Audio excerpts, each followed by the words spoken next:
Facebook spiritual teacher memes make my brain hurt. Some of this stuff is inside out. Mostly I'm talking about like conspiracy theories, but also like this sort of new age paradox straddling that happens quite often as well. And where we get into conspiracy theories, this is some hardcore conspirituality. Let's talk about this. Hi everyone, if you're new here, I'm Andy Fellows and I make videos on cults, skepticism and making sense of life after New Age spirituality. So if you're interested in a more grounded and skeptical approach to New Age spirituality, then why not subscribe to the channel and hit the bell. Also, just up front, I am really tired today, so if I look and sound like I've been dragged through a wet hedge backwards and hung upside down to dry, that's why. So someone sent me some Facebook pages of some like yoga teachers that are sharing some really quite questionable things. To sort of contextualize some of these memes, I think it's worth considering like the point of view of the person who's made a lot of them, right? And so in earnest, here's one of the tweets that they put out. What do I believe and why do I believe that? And where did I get belief from in the first place? These questions, when asked sincerely and relentlessly, can wake a person up to the truth of reality more than any meditation technique, in my opinion. I would agree on that. But I don't believe that this has been done on her part, perhaps as sincerely and as relentlessly as she seems to think it has. In fact, what we see here is quite a vast blind spot. Truth be told, we've all got blind spots. Guaranteed we've all got blind spots, right? But so let's get a bit of conspiracy theory stuff to start off with, shall we? This meme it just hurts. I mean, look at this. 15 days to flatten the curve. 2-week lockdown will fix it. We need a vaccine. Even if you get 2 vaccines, you'll still need to wear masks. I mean, is this not just a total misunderstanding of, like, one, how science works, like the fact that it's a self-correcting thing? The worldview that we're getting like a glimpse of here seems to think that experts on an issue have more information than there is information available to make the decisions that they're making and to make the recommendations they're making. But I think this is the kind of a mess you get into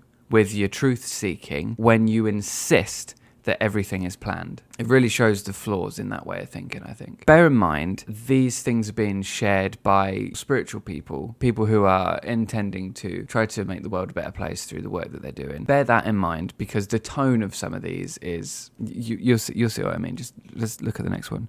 Cognitive dissonance being challenged, gut feeling that something isn't right, admitting that the conspiracy theorist was right all along, right?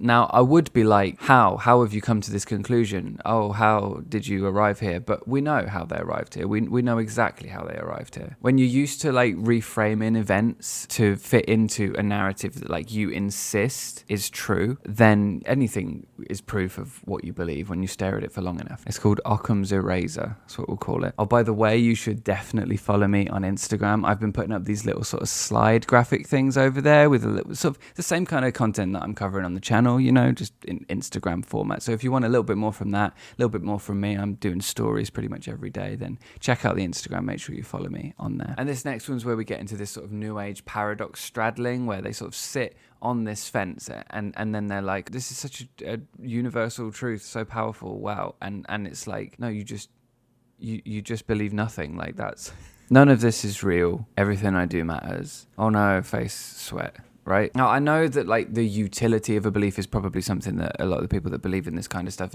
aren't really concerned with. I know when I was believing in all this stuff, I wasn't really concerned as much with like the practical application of the belief as much as I was like, this is true because I saw it on the internet, or, you know, someone that I trust said it and now I believe it. But I do think it's worth considering that like pretty much every belief like has a purpose for the person that believes in it, right? Whether it's like a overt thing of like, I believe in God because it helps me feel sort of safer in the world, or like I feel like someone's looking out for me and that helps me to manage in life, or whether it's like a sort of subtle thing like I believe that the aliens chose me because that makes me feel more significant and important in life because, you know, when I was a kid no one gave a shit, like that kind of thing. Like the belief serves a purpose, whether it's an obvious one or like a more subtle thing. Also, has anyone else ever noticed that when you watch like these alien abduction documentaries, it's always like an average Joe, and yet these people are always like, they chose me because I'm particularly special and they knew I would understand. No, No, it always just seems so sad. In this case, with this idea of like, well, nothing really matters, but then everything I do matters, it seems like that you can sort of chop and change when those apply based on how a given thing makes you feel. Like if something's going on and like you're challenged on something, or something goes badly, or you know you're finding it difficult to feel like you can cope with something that's going on, you can like whack out this trump card of like, nothing really matters, so blah blah blah, and then you can just sort of wash your hands of it, right? Also, it has to be said that there's this sort of thing that happens a lot of times in New Age circles, and I know I kind of did this, way back when. It was like you sort of straddle this spiritual truth that's, internally inconsistent. One side of it contradicts with another, right? It's kind of like a deepity, because if you think of it in one way, it's true, but if you think of it in other ways, it still kind of makes sense, but it's useless. There's no real utility for that, right? So in a way, believing in that sort of an idea, which is a contradiction, and believing that it is a spiritual truth, gives you this kind of sense of like, I have something, I have some knowledge that other people don't have, and yet you don't have knowledge. You've just become contented with something that is contentless as a belief. So back into conspiracy theories for this next one. Most people believe in everything the mainstream media tells you without questioning it, and then thinking critically and actually using your brain, so there's so many things that I would want to say on this. First and foremost, like mainstream media as like an entity doesn't make much sense. While I would say there is such a thing as the mainstream media, in that there are more popular networks and so on and so forth. I don't think that there's like a unified mainstream media that you can refer to so broadly and have it really mean very much. Although there are obviously certain tendencies and commonalities between the larger news networks in most countries that I'm aware of. To an extent, and I realized I'm not the target demographic for a meme like this, to an extent I do kind of agree with the idea that when you see something on the TV or you see something in the news and that, you do have to like take a step back and think a little bit more about it, because there is gonna be some intention for why it's being shared. That's not to say that there's a big grand conspiracy, but of course there's biases there. Certain stories are going to be more popular because of how they make the viewers feel and all that kind of stuff. So it is a good idea to take a step back and consider things a little bit, I think. But at the same time, on the other side of, thinking critically and actually using your brain, as if anyone who watches the news and believes any of it is just not using their brain at all. It's like such a black and white approach, I think. Also, if the person making and or sharing this meme is implying that there's some sort of grand secret conspiracy between all the media networks, then they would have to provide some actual evidence for, me and many other people probably to take that actually seriously, rather than like misinformation and half-truths, let's be fair. And I think the assertion that this kind of a conspiracy can just be assumed to exist fails to take into account what we know about like actual conspiracies throughout history that have existed, in that most of them have sort of taken place over a short time frame. They've included like a limited number of people, and they tend to be organized towards a specific and particular aim, and then after that, the conspiracy's over and everybody moves on with their lives. I think this doesn't necessarily fall into those categories.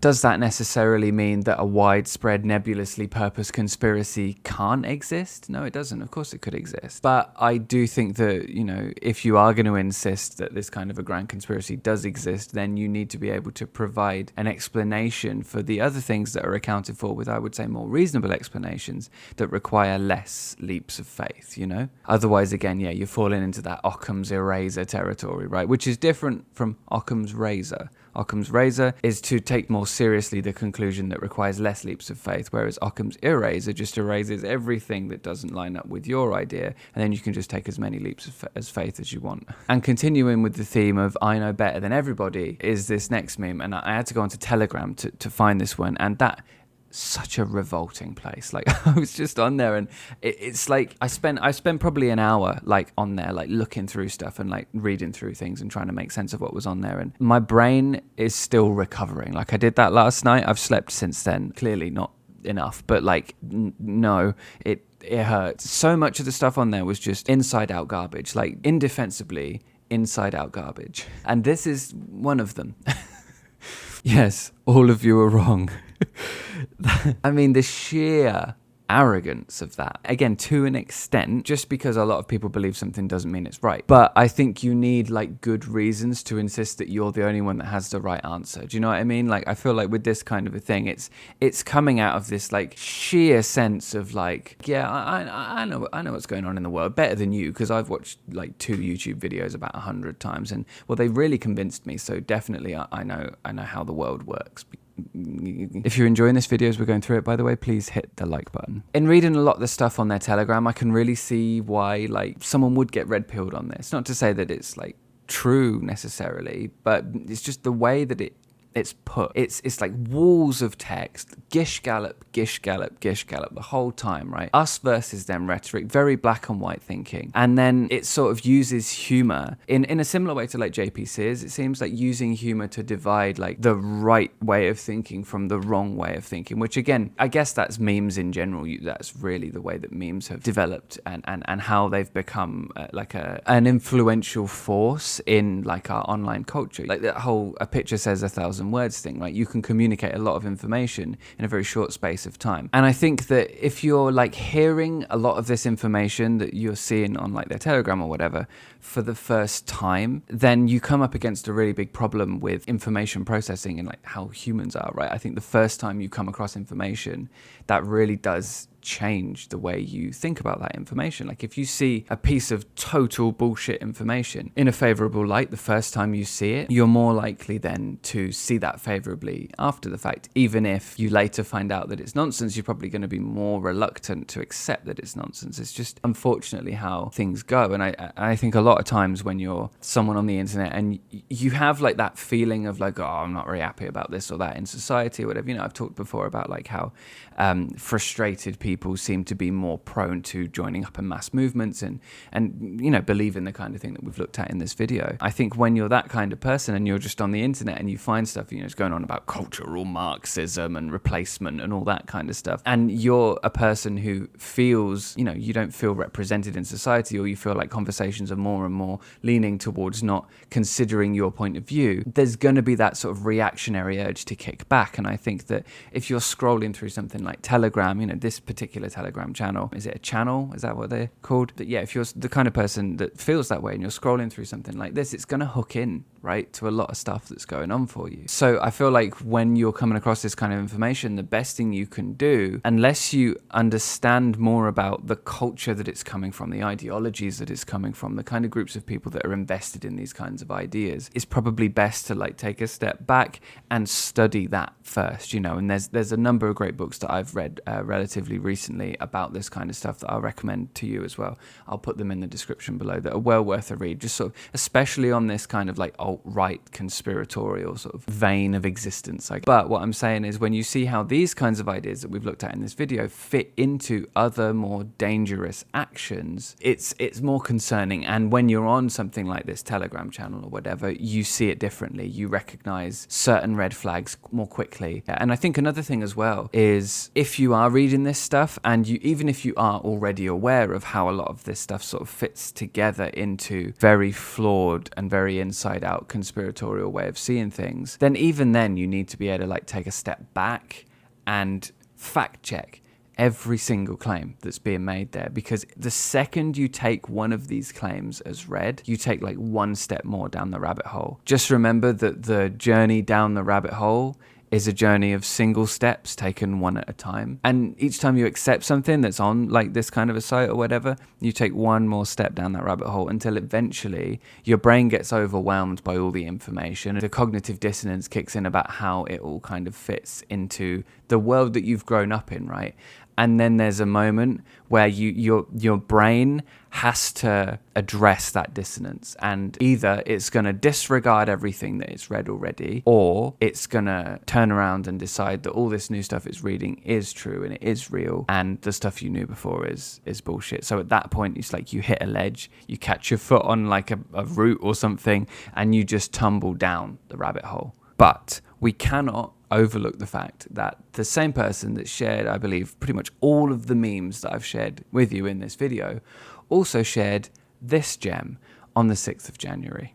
me trying to figure out how the United States Constitution works as fast as possible so I can understand what the hell is going on today. So yeah, real political expert over here. Real geopolitical analyst here. Fantastic. Really strong work. Really fantastic. Strong work. Whenever I put a video like this out, there's always stuff that I can't include in the video, be it due to time constraints or just to YouTube not really liking you talking about certain things on the platform. So one of the things that I've started doing over on my Patreon is these like little audio companion things where I explore the topic of one of the videos in the week in a different way, in a little bit more detail. So if that sounds like something that you're interested in, then check out the Patreon in the link in the description below and join at whatever tier is right for you. I'm Andy Fellows. I'm here pretty much every Thursday and Sunday. If you enjoyed this video today, please remember to hit the subscribe button and turn on notifications with the little bell thingy.